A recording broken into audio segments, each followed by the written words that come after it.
kami kelompok 5 yang akan membahas tema sosialisme dengan anggota Jessica Jenny Sucanti Cakranegara dengan NIM 042, Bedwina Linda Ludiasea dengan NIM 044, Maria Pratiwi dengan NIM 046, dan Mira Tunisa dengan NIM 048. Yang pertama, definisi sosialisme. Kelompok kami mengambil 5 contoh definisi dari sosialisme. Yang pertama, menurut George Lansbury, yaitu sosialisme adalah perwujudan konkret dari ajaran cinta kasih umat Kristiani.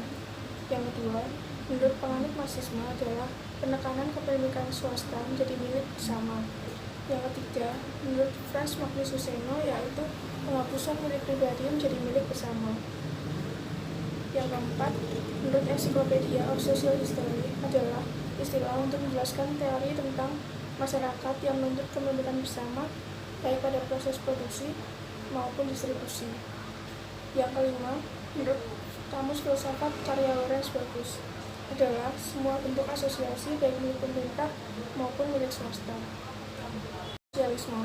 Yang pertama, prinsip agama, prinsip esensi, etis dan estetis. Yang ketiga, prinsip empirisme Fabian dan liberalisme. Sementara menurut Ruji Kartawi yang diterbitkan pada tahun 2016, prinsipnya adalah peran pemerintah sangat besar. Yang kedua, kepemilikan individu berdasarkan kebutuhan. Dan yang ketiga, adanya partai buruh mengakibatkan seluruh peraturan melalui partai ini. Ciri-ciri, kelebihan, dan kekurangan sosialisme. Ciri-ciri yang pertama, kepentingan bersama lebih diutamakan. Yang kedua, peran pemerintah sangat besar dan pola produksi menentukan sifat manusia. Kelebihan yang pertama, mudahnya pengawasan oleh pemerintah. Kesenjangan antar masyarakat menjadi lebih rendah karena semua dinilai menjadi milik bersama. Dan yang ketiga, penetapan harga lebih mudah oleh pemerintah. Kekurangan yang pertama, tidak ada kebebasan bagi individu untuk mengelola sumber daya alam. Yang kedua, kemungkinan terjadinya monopoli sangat besar. Dan yang ketiga, kreativitas individu menjadi sangat berkurang. Perkenalkan, nama saya Maria Pratiwi, NIM 06. Di sini saya akan melanjutkan penjelasan mengenai sejarah kelahiran sosialisme. Sosialisme muncul pada akhir abad ke-18 dan awal abad ke-19 sebagai sebuah reaksi atau tanggapan dari adanya perubahan ekonomi dan sosial akibat revolusi industri. Revolusi industri pada saat itu memberikan dampak positif bagi pemilik modal, namun para pekerjanya malah semakin miskin. Semakin meluasnya industri kapitalis ini membuat pemikir-pemikir sosialis pun juga meningkat. Semakin miskin. Semakin meluasnya industri kapitalis ini membuat pemikir-pemikir sosialis pun juga meningkat. Pemikir sosialis yang pertama yaitu François-Noël Barbeuf. Pemikiran Barbeuf muncul selama Revolusi Prancis. Ia begitu memperjuangkan doktrin pertarungan kelas antara kaum modal dan kaum buruh. Selanjutnya, perjuangan dari Barbeuf ini dilanjutkan oleh kelompok Marxisme yang dijuluki sebagai utopian sosialis. Kelompok Marxisme ini terdiri dari de Saint-Simon, Charles Fourier, dan Robert Owen. Mereka lebih mengedepankan kerjasama daripada kompetisi. Saint-Simon berpendapat bahwa negaralah yang harus mengatur proses produksi dan distribusi. Sedangkan Fourier dan Owen berpendapat bahwa yang harus berperan besar yaitu komunitas kolektif kecil. Kemudian dari pemikiran itu muncul perkampungan komunitas atau communistic settlements yang didirikan di beberapa tempat di Eropa dan Amerika seperti New Harmony, Indiana, dan Buffalo, Massachusetts.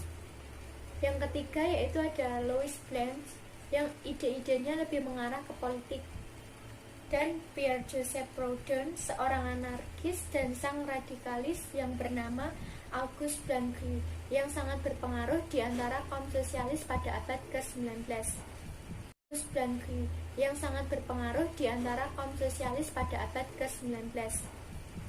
Pada tahun 1840-an, istilah komunisme muncul untuk menyebut sayap kiri yang militan dari paham sosialisme. Nah, istilah tersebut kemudian dipakai oleh Karl Marx dan Friedrich Engels dalam menggambarkan pergerakan yang membela perjuangan kelas dan mengarahkan revolusi untuk menciptakan sebuah masyarakat yang dapat kerjasama atau Society of Corporation. Kemudian pada akhir abad ke-19, Partai Sosial Demokrat berkembang. Sebagian anggota Partai Sosial Demokrat ini merupakan aliran Marxisme, dan hingga pada pertengahan abad ke-20, Uni Soviet dan Partai Komunis di seluruh dunia hadir mewakili sosialisme dalam bentuk perkembangan ekonomi model Soviet. Pembentukan ekonominya yaitu terencana terpusat yang diatur oleh negara yang memiliki semua alat produksi. Sosialisme yang merupakan suatu kekuatan politik yang penting ini dapat dikatakan timbul sebagai akibat dari kapitalisme industri modern. Kemudian sosialisme juga diyakini sebagai gerakan politik yang efektif dan terorganisir merupakan produk dari revolusi industri. Selanjutnya saya akan membahas mengenai sistem politik sosialisme. Istilah sosialisme atau negara sosial demokrat kerap kali ditujukan untuk negara-negara yang mengacu pada paham sosialisme secara moderat. Sedangkan untuk negara-negara yang mengacu pada paham sosialisme secara radikal kerap kali kita dengar dengan sebutan komunisme. Untuk membahas mengenai sosialisme, tentunya tidak akan lepas dari teori Marxisme-Leninisme, karena mereka berdua sangat erat kaitannya. Marxisme-Leninisme muncul pada saat karya Karl Marx yang berjudul Manifesto Politik Komunis di tahun 1848. Karena gerakan ini termasuk dalam arti politik, dan apabila dibandingkan dengan sosialisme, gerakan Marxisme-Leninisme ini mempunyai suatu perbedaan yang menonjol. Kalau sosialisme atau sosial demokrat ini dalam menjalankan cita-citanya melalui cara-cara yang evolusi, lalu persuasi, konstitusional parlementer tanpa kekerasan, dan juga meninggikan hasrat sosial. Dan sebaliknya di Marxisme-Leninisme lebih dijunjung tinggi, yaitu cara revolusioner. Seperti itu. Sosialisme sebagai ideologi politik muncul karena adanya keadaan kritis di berbagai bidang di suatu negara, yaitu dari bidang ekonomi, sosial, politik akibat dari revolusi industri, dan adanya kemiskinan, kemelaratan, kebodohan pada kaum buruh. Di sini sosialisme hadir untuk berjuang dalam mewujudkan kesejahteraan secara merata.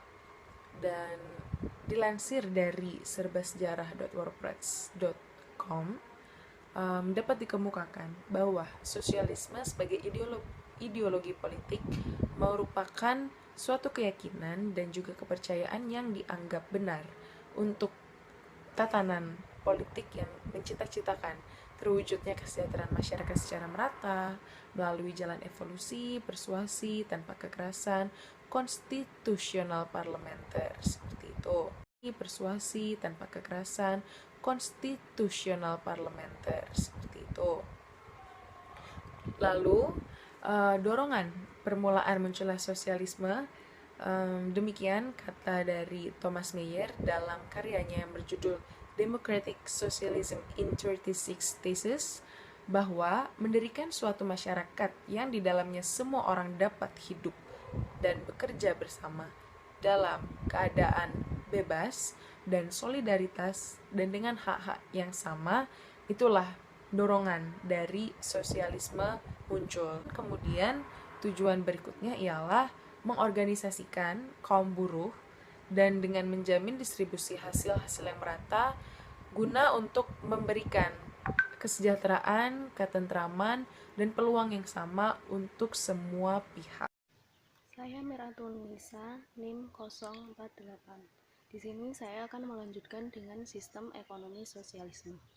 Dalam sistem ekonomi sosialisme, setiap masyarakat mempunyai kesempatan yang sebebas-bebasnya dalam melakukan kegiatan ekonomi. Namun, kegiatan ekonomi harus mendapat campur tangan dari pemerintah. Keterlibatan pemerintah dalam perekonomian adalah untuk mengatur hajat hidup orang banyak, seperti air, listrik, gas, telekomunikasi, dan lain sebagainya. Dalam sistem perekonomian ini, tujuan pemerintah adalah untuk menjamin kesejahteraan bagi seluruh rakyat sehingga pemerintah terjun langsung dalam pengaturan mekanisme pasar. Dalam perkembangannya, sosialisme muncul dari adanya ketidakselarasan kepemilikan modal dengan tenaga kerja pada sistem kapitalisme. Sistem sosialisme ingin mendorong adanya pemerataan sosial sebagai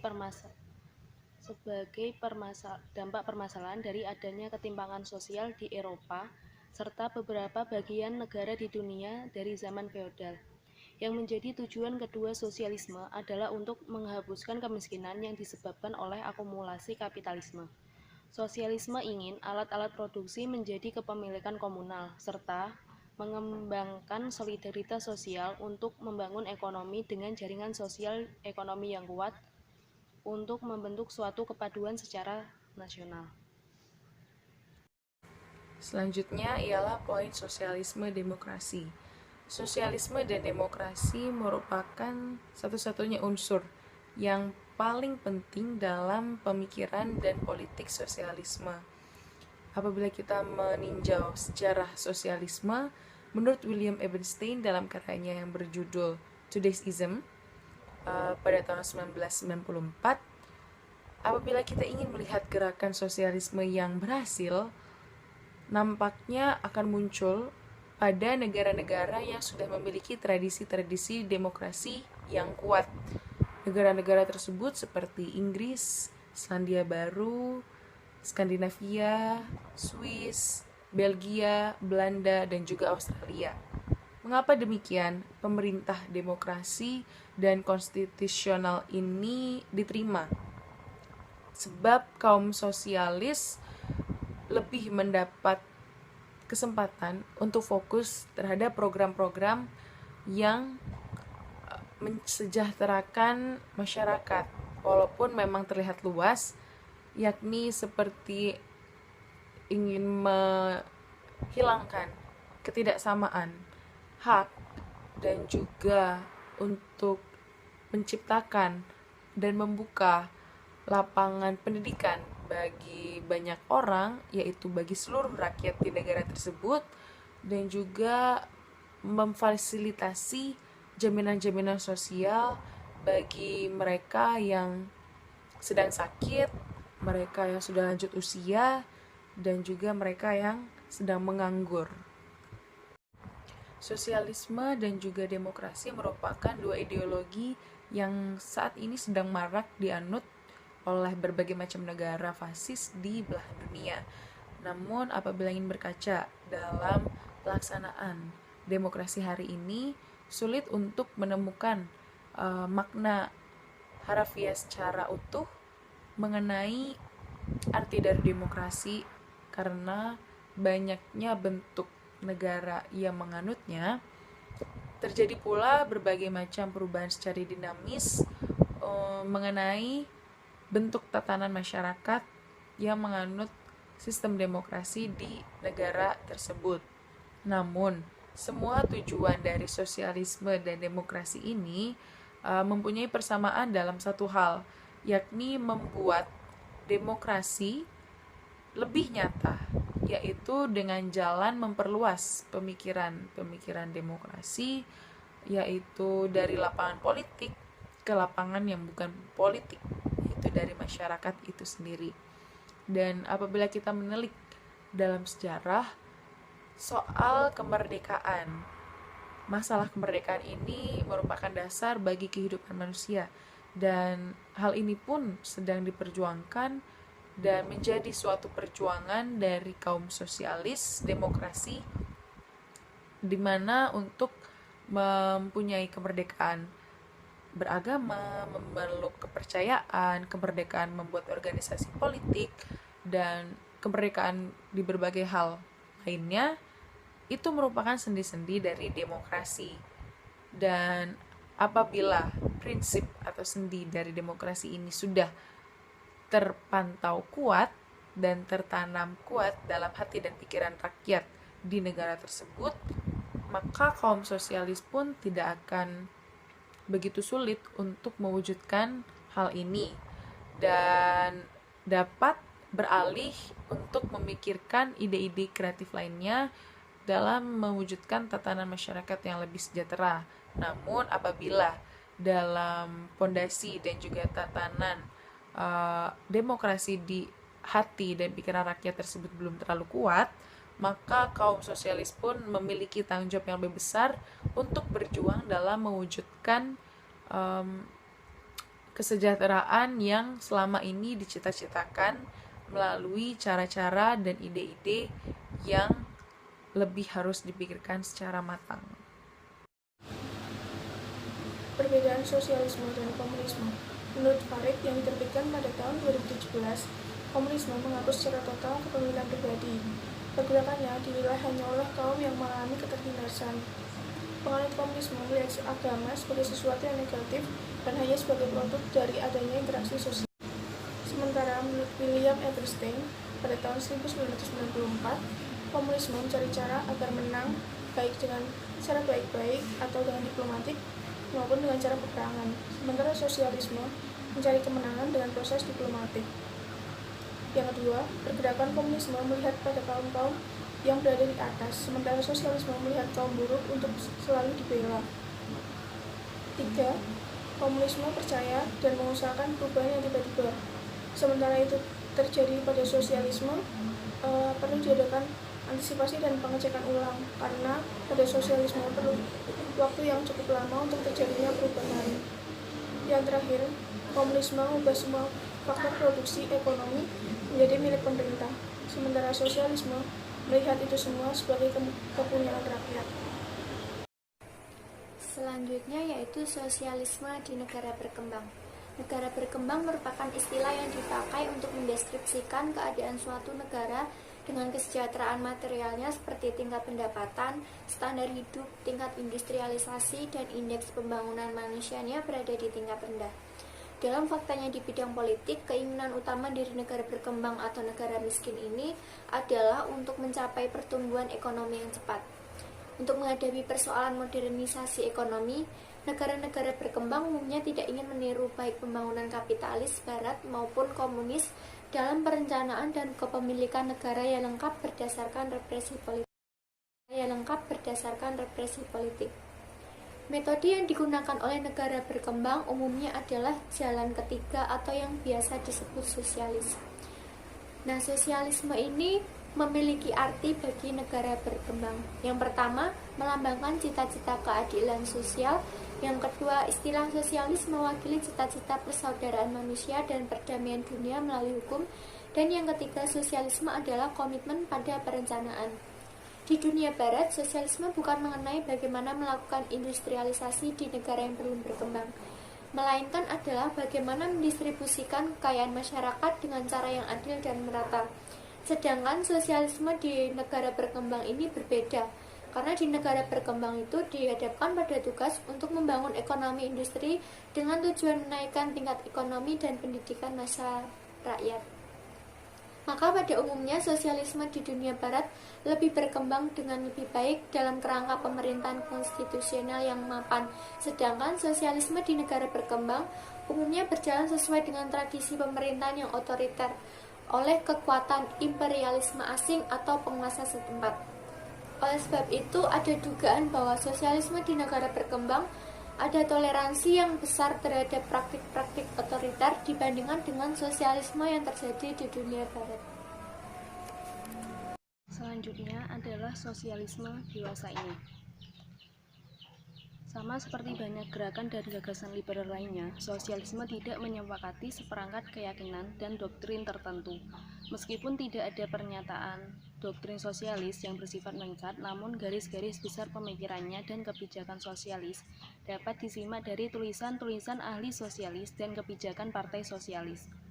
Kekuatan dan kelemahan utama sosialisme terletak dalam kenyataan bahwa sistem itu tidak memiliki doktrin yang pasti. Berkembangnya karena sumber-sumber yang paling bertentangan dalam masyarakat yang merupakan wadah perkembangan sosialisme. Ada dua tujuan dari sosialisme. Yang pertama adalah pemerataan sosial dan yang kedua adalah penghapusan kemiskinan. Salah satu kekuatan pendorong sosialisme Eropa ialah penentangannya terhadap ketimpangan kelas sosial yang diterima oleh negara-negara Eropa dari zaman feodal di masa lalu. Ketimpangan rasial merupakan bentuk ketimpangan yang langgeng dan meresap yang mencirikan masyarakat Amerika sejak zaman kolonial. Ketimpangan antar kelas dalam masyarakat pada umumnya tidak begitu banyak menimbulkan kebencian jika dibandingkan dengan apa yang ditimbulkan oleh ketimpangan rasial. Apalagi kalau secara historis ketimpangan itu didasarkan pada perbudakan, sementara pertentangan antara kapitalisme melawan sosialisme relevan untuk masalah ketimpangan sosial. Maka pertentangan itu hampir tidak ada rasial daripada yang lainnya, dan demikian pun halnya bagi negara sosialis dan komunis. Namun demikian, dalam tahun-tahun terakhir pengaruh pendapatan sosialis di kalangan kulit hitam menurun untuk kemudian berpaling kepada para kepemimpinan yang lebih militan yang menekankan solidaritas rasial kulit hitam dan kekuatan kulit hitam sendiri dan bukan sosialisme interrasial atau internasional. Yang kedua adalah penghapusan kemiskinan. Kelompok sosialis di Amerika Serikat tidak pernah mampu membuat janji sosialisme yang kedua. Penghapusan kemiskinan sebagai masalah populer yang penting. Pada awal abad ini, Werner Sommer, ahli sejarah ekonomi Jerman yang terkenal, mempelajari gerakan buruh di Amerika Serikat dan meramalkan sosialisme di Amerika Serikat akan tenggelam dan dalam kelimpahan daging dan panggang dan kue apel.